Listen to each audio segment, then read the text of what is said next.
Hello, and welcome to Just Three Workplace Gurus, a podcast about the real world of work. I'm Amy. I'm Mike. I'm Vivian. Today, we're welcoming back two workplace gurus, Meera Agrawal and Joe Brady. We had them here about a year and a half ago, and they're going to be here to update us on the landscape of real estate as well as design in the workplace. Welcome, Meera and Joe. Thank you. Thank you. So I think a lot has changed in the last year and a half since we all connected. And I'd love to hear from you, maybe Joe, starting with what that landscape is now for real estate, what you're seeing both locally and maybe domestically in other parts of the country, and what the demand has been. Sure. Well, let me start by saying thanks for having us on again. It's a pleasure to be here. We have had a wonderful shift in commercial real estate in the Silicon Valley. And it's a surprise at how much demand we are seeing today versus 18 months ago. I definitely remember being on the podcast the first time with this team, and the market was slow. Tech companies were still very unsure and uncertain about paying for office space, using office space, demanding their employees get back. And here we are in the first quarter of 2026, and we have so much demand driven by many of the young technology companies. And I won't share all the stats yet, but nonetheless, it is just a wonderful change. There's a lot of energy in the market. We had a lot of available space. It's being leased up.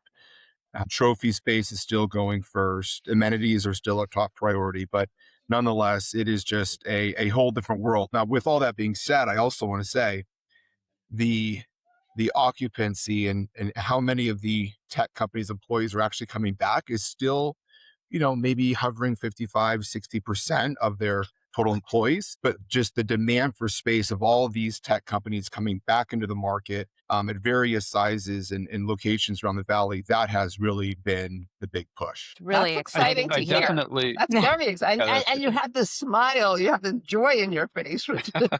I'm very happy. We're happy campers. Joe, can I take a half a step back? Because some of our listeners may not have seen the other episode with you. And it'll be interesting to compare side by side. Can you just give a brief overview of who you are, what you do? Yeah. Oh, yeah, of course. So Joe Brady, Cushman and Wakefield, been doing commercial real estate since 2003. And this entire time has been focused on tenant representation. So I'm working with tech companies in the Silicon Valley. And in the event that they have remote offices around the world, I'm utilizing the Cushman and Wakefield global platform to support the tech companies here domestically and internationally. Wonderful. Thank you. Thank you. My name is Meera Agrawal. I'm with API Design. I'm one of the principals and co-owners here. My focus is a little bit more on the market side. So I'm constantly pinging Joe on what he's seeing out there. Our clients are mostly based here in the Silicon Valley, but they've taken us, and we can talk about that later, but this past 6 months, they've taken us to their other locations all across the country. So we're seeing some, effects here locally, but also across the U.S., Amy, as you mentioned. Wonderful. So what have you seen 18 months ago then, and what are you seeing now? Definitely. So I did a little, just for internal research, to see where our clients are falling in terms of days in the office. We are seeing an uptick in our clients wanting more space. So we're attributing that to a mandate to be back into the office more. So I think, probably a year and a half ago, on average, it was either fully flexible to 3 days a week. Now that average has kind of gone up to 3 to 5 days. I'd say most hover around that 4-day a week mandate. And I think it's trending towards the 5 days a week. Interesting. And we're seeing that too at performance-based ergonomics, which is definitely a mandate as opposed to sort of being optional. And we are definitely seeing 3 to 4 days as sort of becoming the norm. 5 days, we have a couple. For us, it's not quite as strong, but that has then created kind of a resurgence in the requests for ergonomic support because after 5 years of working at home, now shifting back to the office has been yet another adaptation that we all have to make. So we're Yeah. definitely seeing the trends that you're seeing. So interesting. Hey, I just Very want to cool. throw out there the 5 days a week. I mean, even before the pandemic, it was Monday, Tuesday, Wednesday, Thursday. There was definitely that was like the work week. Friday, the traffic was light. Call it what you Yeah. want. I still think Yeah. Friday was kind of off day, but they're supposed to be back in 5 days a week. I think really what this call is going to be, we're going to light this up real good on this call, is the AI companies. There is just a new Yes. model of these expectations, Yes. race, speed to get ahead of that industry. And I Yeah. really think the AI companies are somewhat pulling along these other SaaS companies or other tech companies and starting kind of rebranding, or not rebranding, retrending how office space gets used. Yeah. Yeah, I agree. And I was going to say the exception to that in our world is the AI companies that we're heavily involved with that are mostly 5 days a week, very Yeah. in office culture, but have made the office very home-like. Mm. Very interesting. With you mentioned amenities earlier, but very comfortable amenities, and a lot of them to make it enticing and make it comfortable, which I think is actually a very wonderful thing, place to land on. Definitely still is a big trend. Yeah. Are they Yeah. considering like kind of I used to look at it as like wheels in a spoke. So you have your hub office, but then you have all of these different sub offices. Mhm. Is that still trending too because they want to be closer to where their people are living, or are they still trying to keep kind of their big main offices in metropolitan areas? Yeah, I really don't see the hub and spoke model much anymore. It is bad. We're back to kind of call it HQ and then Yeah. strategic remote sites, but not driven on more smaller locations. We are back to, London and just, picking key markets where they believe they can find talent, or Right. maybe there is a company they want to acquire. There's just a handful of reasons to expand to certain areas, but it's definitely not the hub and spoke anymore. Yeah, I Interesting. agree. But I Yeah. am noticing our clients that are more heavily back in the office 4 days, 5 days, um, have all of them have, it's not a terribly large percentage. I mean, some have gone fully remote, by the way, and just Yeah. discarded the office and like get rid of that overhead. And that's that. Or they opened up their talent pool so far that it just didn't make sense to have an office or just a few offices. But all of them have some version of, we also have fully remote folks. So Yeah. that's interesting to see, but it seems to be like 10% or 5% as opposed to before with And 90%. that number varies at every company, but that's what's still really interesting about talking about 4 or 5 days a week is one might hear that and think, oh, the whole company is coming back 5 days a week or 4 days a week. But the truth is there are still 40% of the company, 30% of the company that are maybe so far away from an office, they don't have to come Yeah. in. There's still a big, big pool of employees who are still not coming in. So that's why when we really look at the stats from the demand on real estate, um, when we did this call, it was what Q1 or Q2 of 24. I recall the demand was right around 5 million, 6 million square feet. Jeez. I think closer to 5. And then now we are easily 10, 11 million Wow. square feet. Oh, Of wow. demand. But here's what's crazy. The big Magnificent Seven drove a lot of those big numbers in the early days, like pre-pandemic, where we were also right around 11, 12 million square feet. And today, the Magnificent Seven, most are not expanding. So these impressive Interesting. uh, the impressive square footage demands are really stemming from these younger tech companies who are looking for space and of various sizes. Interesting. What kind of amenities are they looking for? So when they're going out and looking at these spaces, what do they think? Is it the location? Is it transportation? Or what are the services that they are expecting to have? It's more of the same as what it was before. It's the home feel, the amenities of coffee, the feeling of energy, the food. Food is Uh, still it's number all one up there. yeah. The It is one that's actually always Coffee, been very, coffee very is available, up number there. one. the Yeah. Coffee one is that's number picking up one. is transit. I mean, I think Transit, transit, yeah. especially Transit. after looking at Mira's uh, spreadsheet and just chatting about what these companies are looking for, transit's coming back to being a top priority because more people are trying to come in. And I think decision makers at tech companies are trying to accommodate that. So we're getting a flashback of what it was pre-pandemic. We're going Yeah. to see those big buses up and down the freeway again. But Well, that also is the reason why the spoken hub thing is not happening anymore, right? As long as you're near True. transit, you can come in from anywhere. And then I wanted to touch a little bit on what you said about some of the remote folks. I'm seeing in other areas, they're creating these sort of secondary headquarters where the talent is. I agree with you, Joe. They're following where the talent is, talent pool is, but they're also being very conservative about opening an office. So they're waiting. Let's say they have a certain metric of if they've grown in a certain area to 50 employees. They're all working from home at the get go. They wait till a certain number in order to open a brick and mortar space, right? So it's not as they're still being conservative, but they're also like looking at creative ways to, now we can do some of our work remotely. That you don't have to be in the office. The office is really still lends itself to more of a place where you can come together for collaboration and for culture. And that's what people are looking for. So like, yes, the external amenities of where the building is located, it is important, but the spaces that we design within the space of their offices are equally as important. So culture spaces, cafe space, which can double as collaboration space, event spaces. Those are all extremely important. We see probably 75% of our clients are building those within their workspace. We're talking about that. Joe just brought up your spreadsheet. You've done a little bit of reaching out to clients, done a little analysis in the Bay Area. I wonder if you wanted to talk about. Yeah, I mean, we always want to stay relevant and see where the market is going, what the trends are. So I sort of anonymously sent out just a short survey to see where people are as far as return to office.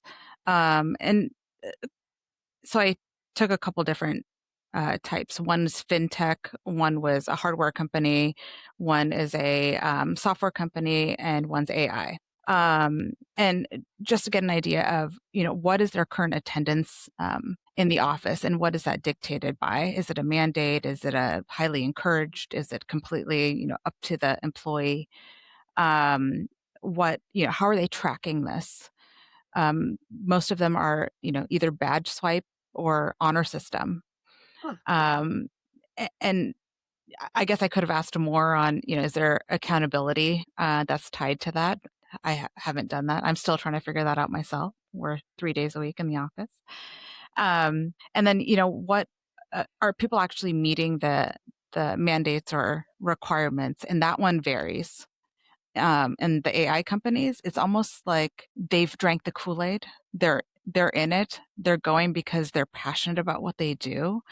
And then maybe the older, more mature companies are getting lower attendance, and nobody's tracking it or holding people really quite accountable. So that one sort of was a little bit all over the board. What Joe had brought up about what are the surrounding neighborhood amenities, transit was top of that list. Interesting. That was really important. And then, yes, food is still important. I thought that kind of went away with COVID, but I guess But we still do eat. I know. That didn't Well, I go know, but away. for a while though, companies were investing a lot in food, Yeah. and then it wasn't enough to earn that commute in. So it just was Right. kind of a lost thing. So it's nice to hear that it's coming Yeah. back. Right. I think my I wonder experience. if it's like a way to just bring people together. I think it's Yeah, more of that's that. been my experience, is that it's a way to gather. And, Yeah. rather than sit in a meeting room, they'd much rather sit around a table with their colleagues and have a meal. So Well, it's sort of like a dual purpose thing. I get to eat and I get to collaborate while I'm doing it. I noticed a definite shift. Sorry, that before it was a little bit. You decide, you have to come in 2 days a week, but it was really not determined what days those needed to be. So there was a lot of dissatisfaction where people would come to the office like, but I'm sitting here on Zoom calls with all the other people who are not in the office that day. Right. I have seen a big shift on that, which is everybody's in on Monday, Tuesday, Thursday, let's say. Right. And that is more meaningful because then everybody's in it together. And then Yeah. you can actually see your colleagues face to face and have a meal with them or a snack or coffee or whatever. So I think that's part of it also, that I think organizations have gotten just a bit more organized and specific about coordinating those on-site days so that it doesn't defeat its purpose. I just want to point out something on the food, though. I mean, it is absolutely a huge driver. So let's not look specifically at what tech companies are trying to accomplish. Let's look what real estate in the market's telling us. Some of the most popular submarkets are downtown Sunnyvale, with new construction probably being leased. Yeah. Irvine Square, which is in Santa Clara, and then like Santana Row. And these are absolutely little submarkets that have great real estate and a lot of food, but with a lot of food comes a lot of energy and just a lot of life. And I think there's a proven strategy where when employees show up and there's that much energy, it's uplifting. Yes. It works versus All going of like a those suburban areas market are- or a suburban market where you're driving in, you park, you look around, all you see is a single story R&D building, a 2-story office building, and parking lots.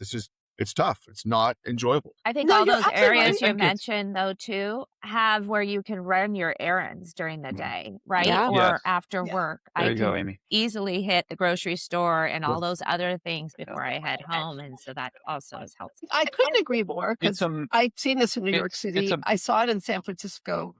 Sorry, Mike. What were you gonna say? no. I think you're right, Vivian. It's a mini city center. You can live there, you can work there, you can play there, you can do your business, your personal business there. It's the ability to do all those things together that I think works. And I agree with Joe. I mean, we obviously see this all the time in the Bay Area. Going out to some office park where, okay, yeah, there's a restaurant there, and maybe you can do your dry cleaning 5 miles for the nearest downtown. There's not a lot of variety in those communities, and the buildings are huge, and these companies are not big enough to occupy, Yeah. a 5-story or 8-story building. Yeah. And so those are A full harder building. to Yeah. to promote, right? And yet, if you're in this micro market, so to speak, and you've got all these services there, it's great. I mean, you can get out, and instead of having a one-on-one in a conference room, Yeah. you walk a neighborhood. I had the privilege of working at Yeah. Santana Row for a period, and it was awesome. Like, although you get tired of Well, eating at the same restaurants Yeah. every other day, I think. but I will say Because this, we suffer, I Joe, suffer. to your So point, Joe, to your point about the energy, though, LA, San Francisco, New York, those 3 cities I personally spend a lot of time in. And I remember the excitement before COVID in San Francisco, where you walk down the street and everybody's there, or whether it's South Bay or whatever. New York City, same thing. LA, same thing. And then I remember being stuck with COVID in South of Market in San Francisco. And this has to be like 2021, 22. And that it broke my heart because Yeah. all the little mom and pop coffee shops and the sandwich store and all the ancillary businesses that run alongside were closed. They were shuttered. New York City, same thing. It was like, ghost town. And it was outright depressing. So to see that coming back really is invigorating. And I think that helps make you want to be part of that. Right. So, Yes. I think that they feed each other. And that's kind of exciting to see come back. It's nice. I would like to go back to something we started to talk about in the beginning, which is office attendance, because what I'm curious about and what I've experienced is we may have a 4-day-a-week mandate. How many hours of the day is that? Because I think in many cases, they're dropping in at 10, they're eating lunch at 11:30, and they're out by 2. It's not, so to me, it doesn't feel, and I've been out of the office for a few months on a regular basis, so I don't know.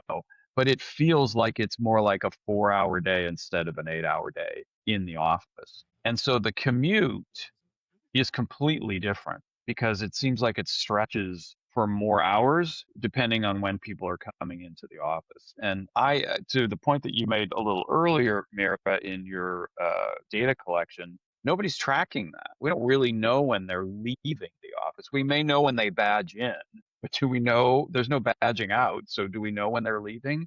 And I wonder, how are they gauging that success? Yeah.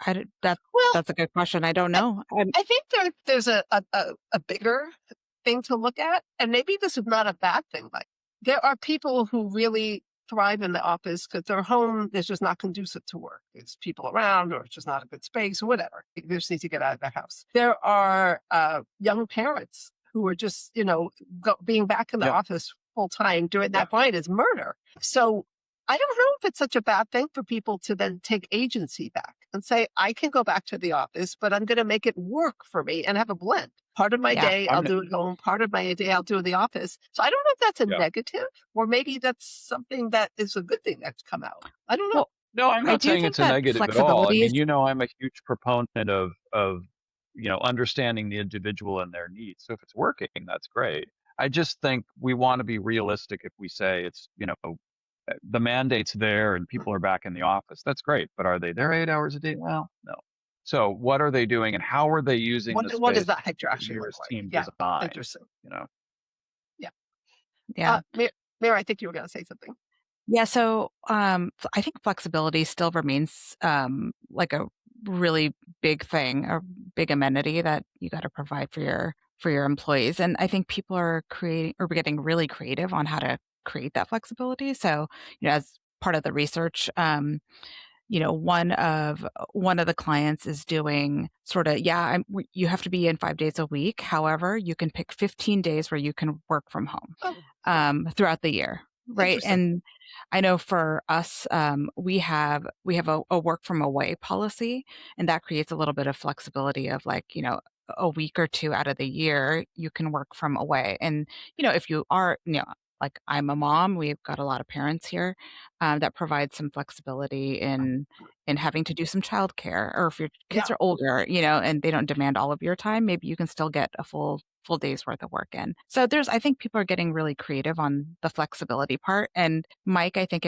if people are in only 4 to 5 hours a week, it's how are they using that time? Is it effective? Right. Are they productive? Like, is collaboration really the main driver in that? And then the rest of the time they're doing focus work at home. And, I guess for each company, they have to determine whether that works for them or not. But I think that's Right. part of that flexibility amenity that people are providing or have to provide. And I think the Interesting. challenge is still there. I think we may have talked about this a lot in 2024, but the challenge is still there of knowing who's coming in. If we're coming in to collaborate, Yeah. the challenge is you come in and all the people that you want to collaborate with aren't there, or your Or at leaders aren't home. there. Yeah. And I do think And that's a why did you problem have we to just come to still the office? Right. figured out how to fix. That's still something we need to do. Somebody needs to do. We've got to figure out a better I way I have a to question. identify when is a good time to be there. I was going to ask, Go ahead, Amy. kind of as you're looking at these real estate portfolios, are you spending more on the square footage for hoteling or one-to-one desking, or is it amenity space? What is it that the clients are looking for in terms of how they want to utilize that space? Um, it's interesting. So we're doing a project right now. It's roughly 50,000 square feet in San Francisco. This client doesn't need to have an office there. Um, they are doing it because they're trying to compete with other people in the market that do have an office there. So they're fighting for the same talent. They're also catering to people that live near that area. So the task, though, at hand is, you know, we don't need it for headcount. We need it to be a competitor in the market. We want it to be hospitality, like purely hospitality, drop in. It will have a certain level of office area, office component to it, but really it's more, focusing more of our square footage and design on all of the gathering spaces. So around the cafe space, around the coffee bar, there's going to be a lounge, there's going to be a gaming area. There happens to be some conferencing that are adjacent to that can open up and become an event space. Um, so I'd say it's more on the aesthetic of being more hospitality driven, and less about like the workspace itself. Interesting. And Yeah, Joe, that's what are you interesting. seeing? Well, that I would just it's that to me is very unique. That's not even really like a true real estate deal. That's more of a decision on competing for the best Talent.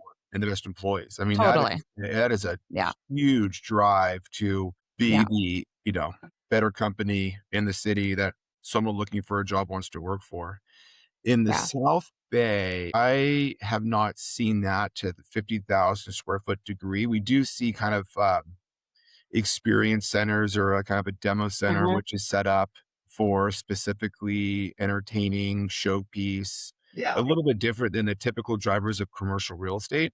But going back to your question, the real estate drivers in the South Bay for tech companies is not too different than what we've seen in the past 10 years. We Interesting. want a wonderful entry, uh, cafe, kitchenette nearby to host people when they come in, make them feel welcome. And then we have a lot of meeting rooms. I would say 7 to 8 for every one meeting room for 7 to 8 employees is kind of what we're seeing.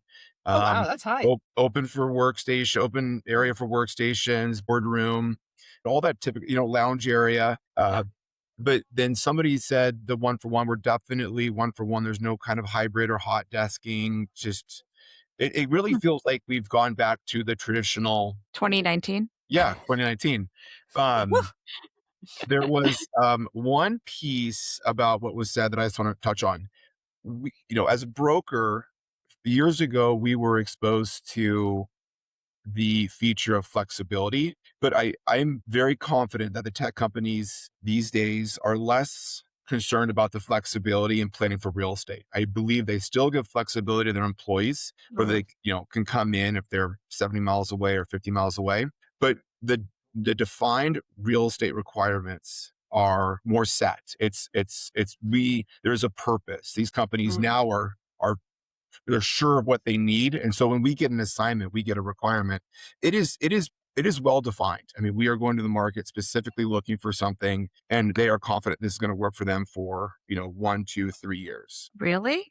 Interesting. Well, We're I do Yeah, we're so doing a lot of programming studies with clients, and I still think it's all over the board.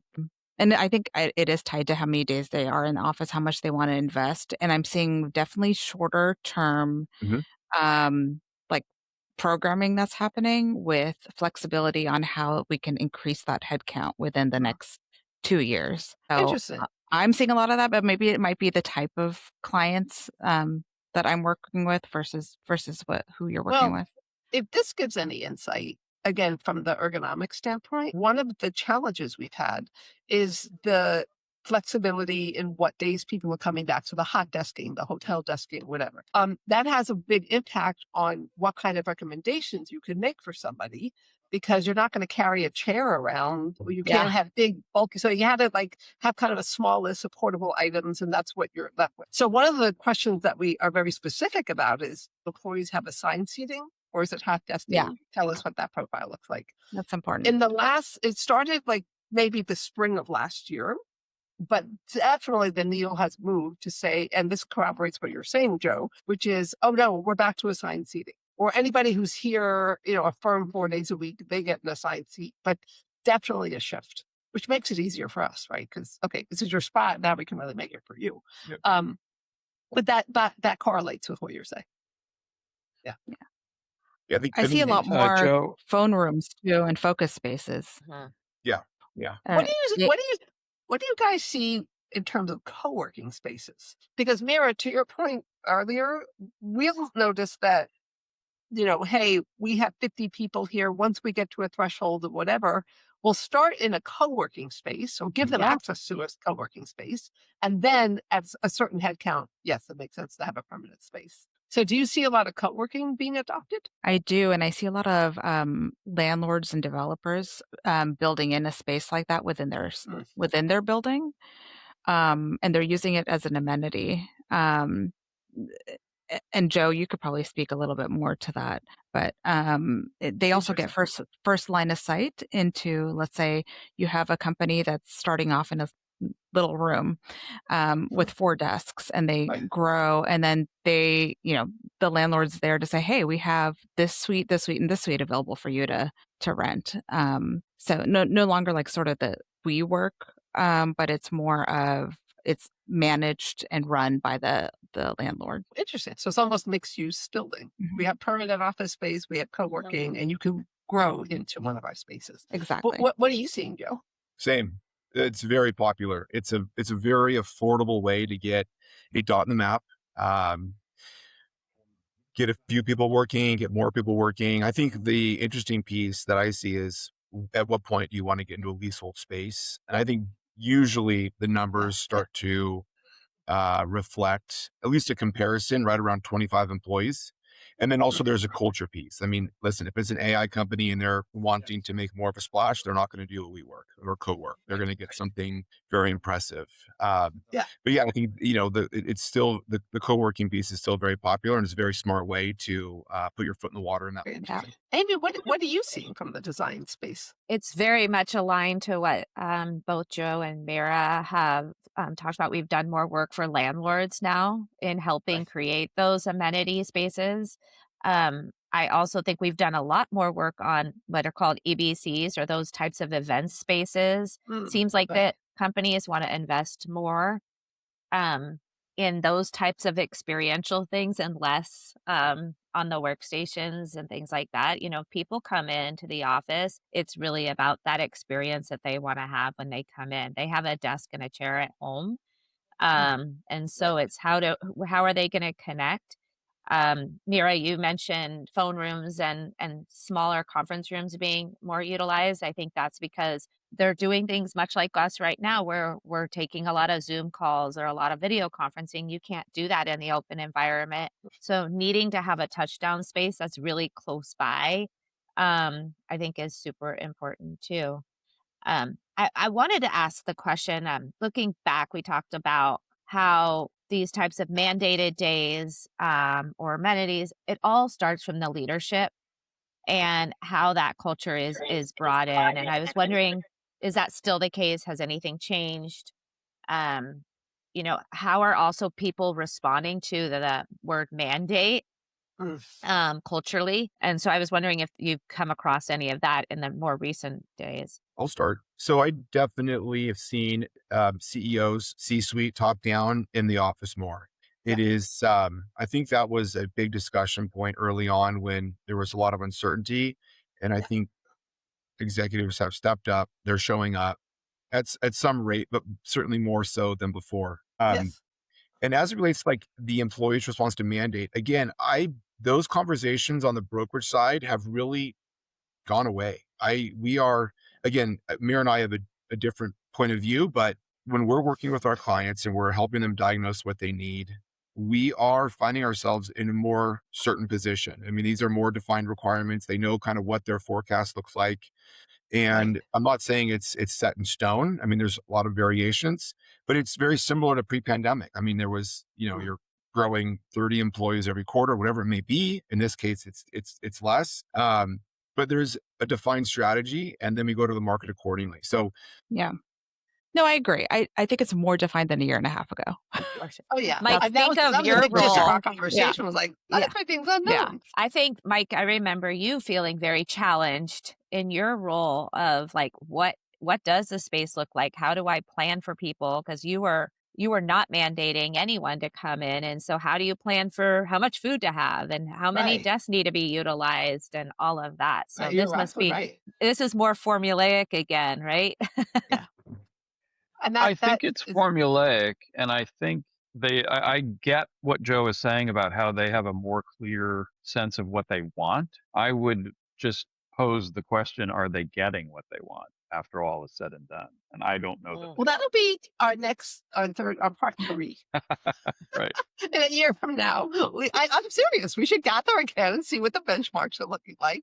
Because I know we ended the last episode, which would be a good way to end this one. Is what do we think is coming next? Because I think we made all these predictions, but how many came true? How many didn't? I think a lot did.